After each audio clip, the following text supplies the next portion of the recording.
I'd like to wrap up our basic TCP-IP section by talking about the tale of two packets.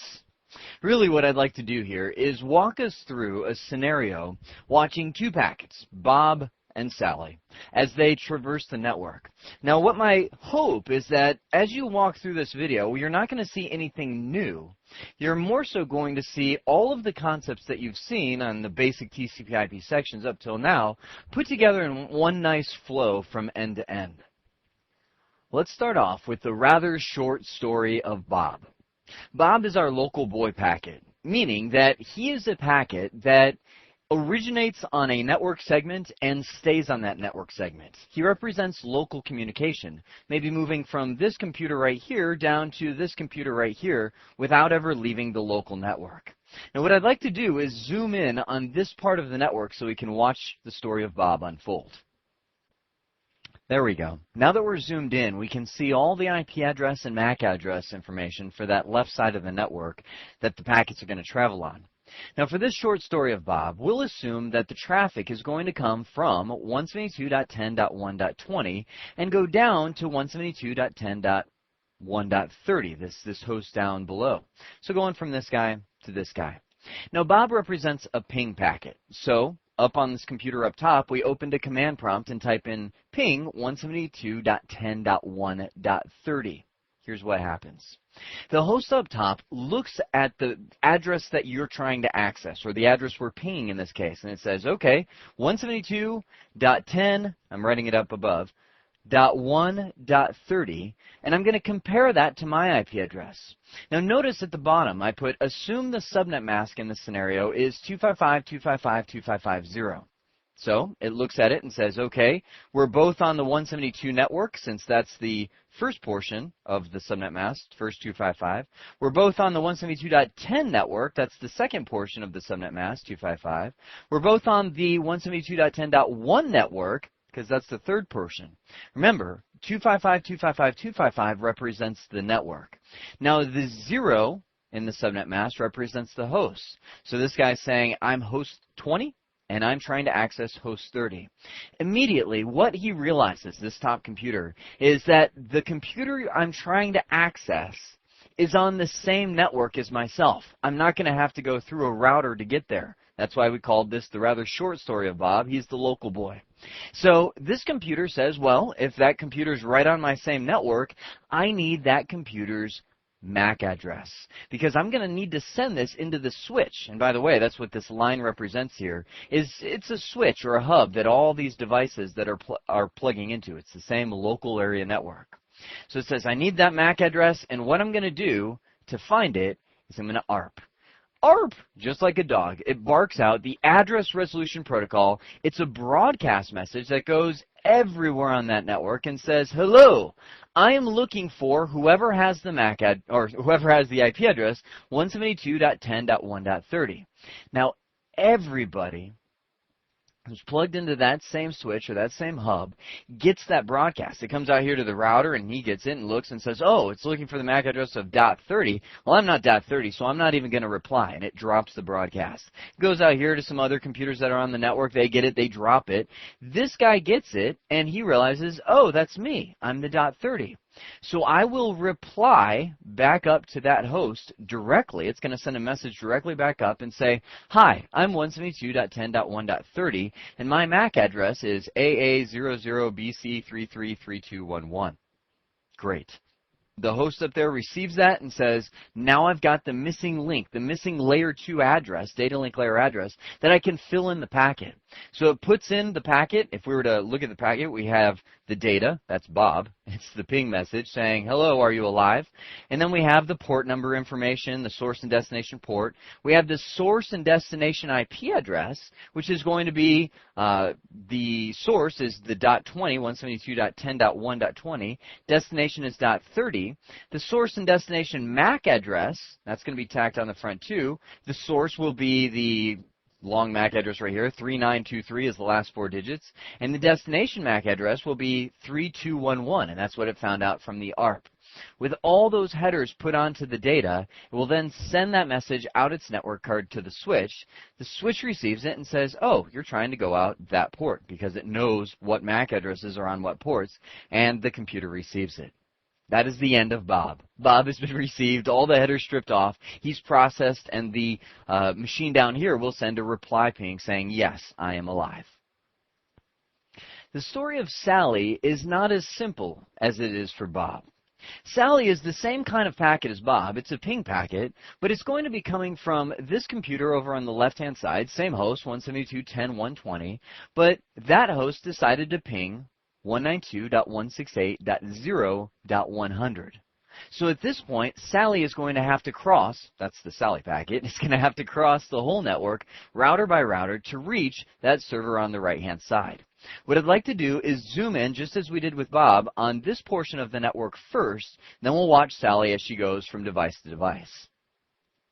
Now that we're zoomed in, we're at the host 172.10.1.20, this guy right here. And we have Sally who said ping 192.168.0.100.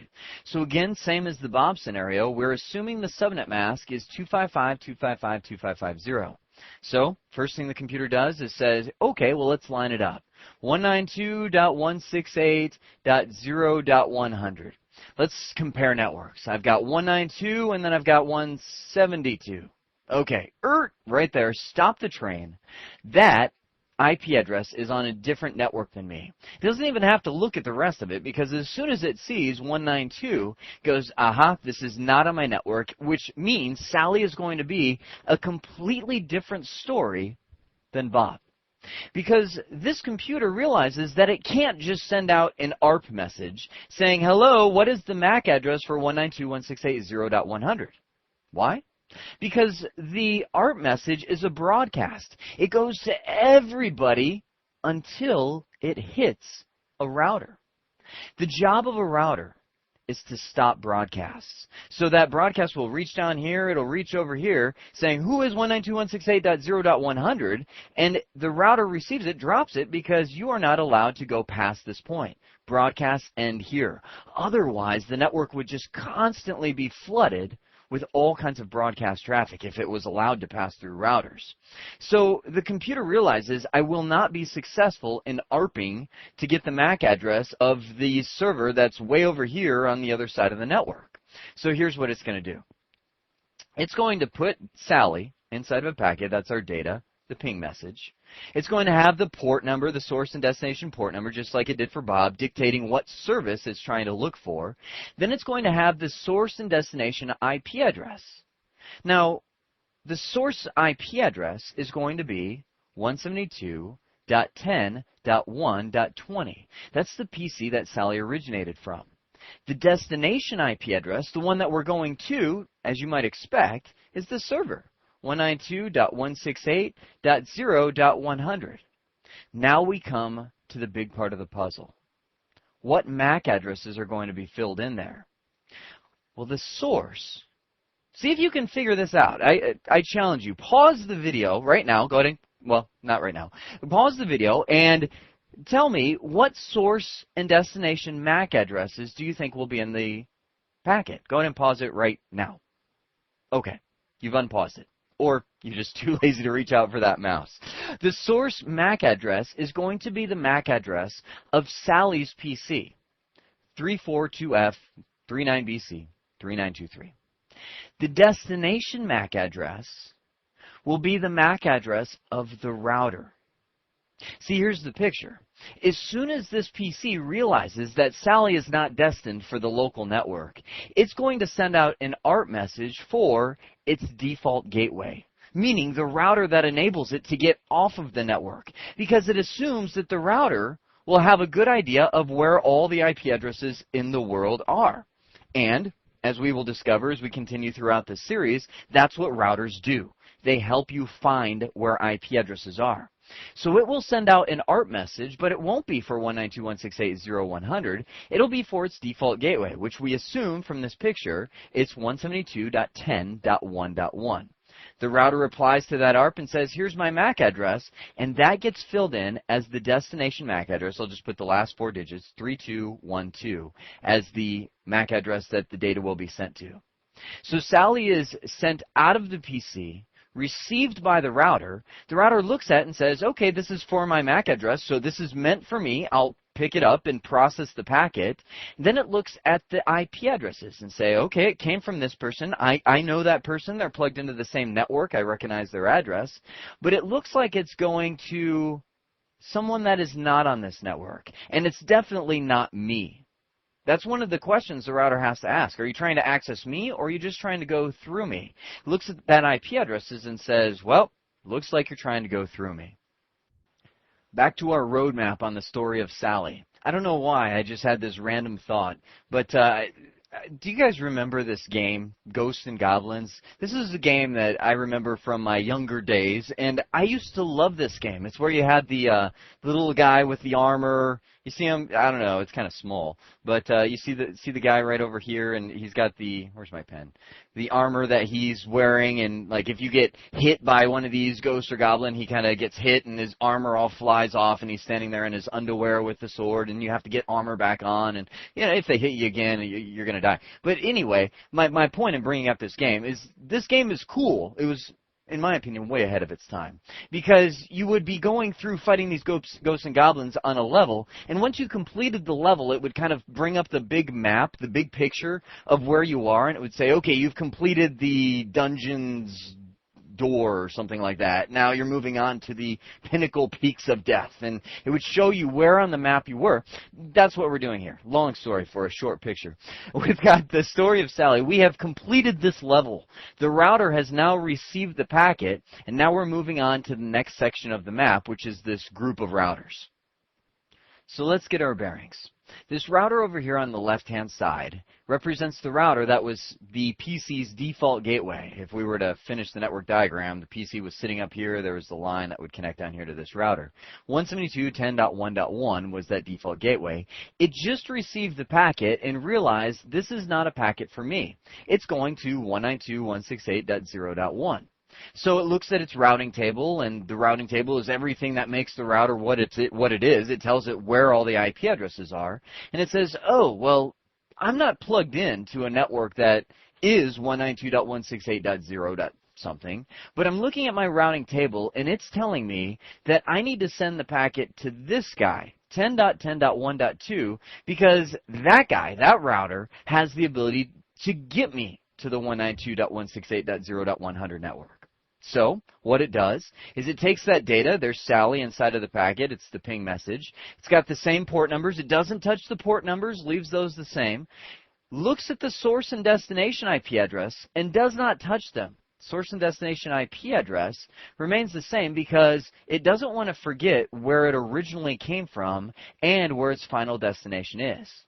But the source and destination MAC address, now that is going to be a different story. It literally gets ripped off, torn off the packet as it passes from this network to this network. The new source MAC address becomes the MAC address of this router. We'll call him router A. The new destination MAC address becomes the MAC address of router B, because that is what allows the packet to travel across this link and be received by this router down here. Now, let me put a side note in there for some of you that may have a little more experience with networks and be questioning me right now going, wait a second. I will mention that MAC addresses are an Ethernet technology, meaning there's only a such thing, if you will, as MAC addresses in the world of switches and hubs and PCs and network cards and so on. Once you move from the LAN environment over here into the WAN environment, the wide area network environment over here, and you start getting into these things known as serial links, we actually leave MAC addresses behind completely, and we'll be moving into new kinds of addresses. But what I want to do for now is push that. That's actually at the very, very end of this entire series. We're not going to get into the WAN technology and what those addresses are, so let's just assume that they are MAC addresses. Router A will put itself as the source MAC, and router B will become the new destination MAC. The packet will travel across the WAN link and be received by router B. Router B looks at it and says, oh, well, this did not come from my source IP. That source IP must be somewhere over here because that's what my routing table tells me. And it's definitely not destined for me. You're just trying to go through me. So what I'll do is I'll look at my routing table and see how to get to the 192.168.0 network. As it does, it realizes that I need to send the packet upstream to the next router. My routing table told me that. So my next hop IP address is going to be 10.5.1.2, but I'm not going to change the IP addresses in the packet. Again, everything stays the same in that packet up to the source and destination MAC address. Again, as soon as this router receives it, it rips off the MAC address that was used to communicate between here and here and replaces it with the MAC address itself being the source, router B, this interface, and the router C we'll say in this picture will become the new destination MAC address. Replaces those MACs, send the packet, router C receives it, same story happens again. I'll save you the pain of seeing one more slide like this because all that would happen is router C would just tear off these MAC addresses that are used between communication on B and C and replace it with the MAC addresses that are used to communicate between C and D. So we'll just assume, follow this train, C sends the packet to D, D receives it, and D is the one that is connected to the network that the server is really on. So as soon as D receives that packet, it looks at the source and destination IP address, and we'll just say Sally, the data is right there. There's the port number, source and destination IP address, and it says, oh, well, you came from that side of the network over here. Here's router C, here's D, and you are going to the destination IP address 192.168.0.100. Looks at its routing table and says, oh, well, I think I can help you. I am connected to the 192.168.0 network. It's right out my Ethernet interface. So tell you what I'm going to do. I'm going to strip off the source and destination MAC addresses that allowed the message to get from C to D, and I'm going to replace them with my source MAC address, which is the one connected to the Ethernet port right here, and I'm going to ARP. I'm going to find out what the destination IP address is of 192.168.0.100. Hold on one second. ARP! An ARP message yells out, goes across the network, and is received by everybody, including that server, who says, oh, that's me. Let me respond.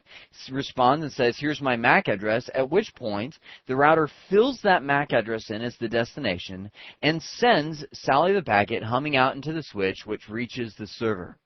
Destination reached. The server tears off the source and destination MAC, the source and destination IP address, and says, aha, I am the final destination, looks at the ping message and says, oh, you're just trying to ping me. Let me respond and send a message all the way back across the network to the original source host that issued this ping message so that they can know that I received the message and I transmitted something back. Tell me it's not amazing to see that whole process, and then to think that when you go to a website and you're watching that page just load up with graphics and images and text, you're getting hundreds of packets from all over the world that aren't just 4 router hops away, like we saw in this example, but they might be 10, 20, 25 different routers that you're going through to reach that final destination. And we get antsy if it starts taking 2 or 3 seconds for that web page to load. We're kind of like, man, what's going on? But if you really think about what's happening behind the scenes, I'm amazed that it doesn't take hours for a web page to load. Check this out. I'm going to bring up, I have a connection over here to my firewall. I'm going to just do a command that does a trace route to www, let's go to cisco.com. This shows me every single router along the way that I'm going through to reach Cisco. First router was phoenix.cox.net. That's my ISP. Second router, third router, fourth router. Every single one of these. I can see that I'm still in Phoenix. Oh, left Phoenix into, looks like Los Angeles, somewhere around there. You can kind of tell where these routers are. And somewhere I received, I entered into Cisco Systems router at pacbell.net, which I'm assuming that's their ISP, and went through a couple more routers. 11 routers later, I didn't reach my destination. I reached a firewall because Cisco doesn't doesn't want my little exploration packet to go beyond certain points in their network where their internal network might be exposed. So they told their firewall, well, when something reaches this that's trying to trace the route into our network, go ahead and block it, because you can imagine that's a security vulnerability. But every single one of those 11 routers went through exactly the same process that I just showed you, stripping and replacing those layer 2 headers the whole way across. Thus ends the tale of the two packets, Bob and Sally. Bob being the local boy packet that just had to send an ARP message and reach something on its own network, and Sally having to travel across the world through routers to reach her final destination. One thing I will say is understanding the process that we just went through, how those layer 2 and layer 3 addresses help our packets reach their destination, is absolutely critical to your ability to be able to troubleshoot when something goes wrong. I'll show you later on as we get deeper into the series packet sniffing, where we can actually capture packets going across the network and exposing what's in the header. We'll actually be able to grab packets and look at what's in that header information.